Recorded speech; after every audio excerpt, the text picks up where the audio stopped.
आपण पाहत आहोत विश्वविनायक न्यूज, ग्रामीण जनतेचा बुलंद आवाज। खासदार असुद्दीन ओवैसींचा अखिल भारतीय मजलिस ए इत्तेहादुल मुस्लिमीन म्हणजेच एमआयएम पक्ष महाराष्ट्रातील महानगरपालिका निवडणुकांनंतर चांगला चर्चेत आहे। मुंबईसह राज्यातील अनेक महापालिकांमध्ये एमआयएमचे अनेक नगरसेवक निवडून आलेत।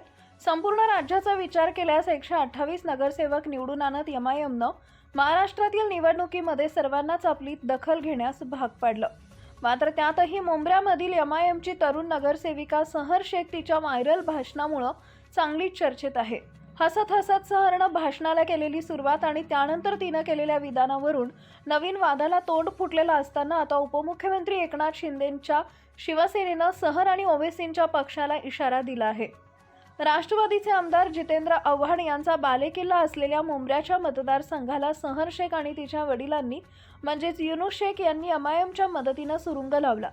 ठाणे महानगरपालिकेतील प्रभाग क्रमांक 30 मधून एमआयएम पक्षाचं संपूर्ण पॅनल निवडून आलं, ज्यामध्ये सहरचाही समावेश आहे। कैसा हरया असं म्हणत भाषणाची सुरुवातच जोरजोरात हसत आव्हाडांना डिवचत केली। तिने पुढे आता एवढ्यावरच न थांबता येणाऱ्या काळात आपल्याला आपली ताकद दाखवून द्यायची आहे। 5 वर्षांनी पुन्हा निवडणूक होईल तेव्हा आपल्याला संपूर्ण मुंब्रा शहर हे हिरव्या रंगाने रंगून टाकायचं आहे असं वक्तव्य सुद्धा केलं। सहरच्या या वक्तव्यामुळे वाद निर्माण झाला असून आता या विधानाला शिंदेंच्या शिवसेनेचे प्रवक्ते संजय निरुपम यांनी उत्तर दिलं आहे।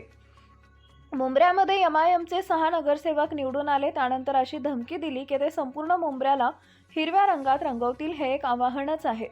या आवाहनाबरोबरच ज्यांनी धमकी दिली त्यांना आम्ही सांगू इच्छितो की या भारतात जवळपास 1000 वर्ष मुस्लिम शासकांचं राज्य राहिलं आहे।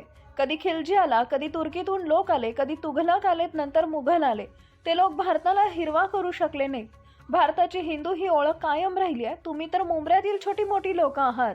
असे आवाहन देऊ नका, नाहीतर तुम्हाला पुढच्या निवडणुकीमध्ये उभं राहणंही कठीण होईल असा इशारा निरुपम यांनी दिला आहे। दरम्यान मुंब्र्याला हिरव्या रंगात रंगवण्याच्या विधानावरून वाद झाल्यानंतर सहर शेखनं स्पष्टीकरण दिलंय। माझ्या पक्षाचा झेंडा हिरवा असल्यानं मी मुंब्रा हिरव्या रंगात रंगवू असं म्हणाले। माझ्या पक्षाचा झेंडा भगवा असता तर मी भगव्या रंगात रंगवू असं म्हटलं असतं, असं सहर शेखनं स्पष्टीकरण दिलं आहे।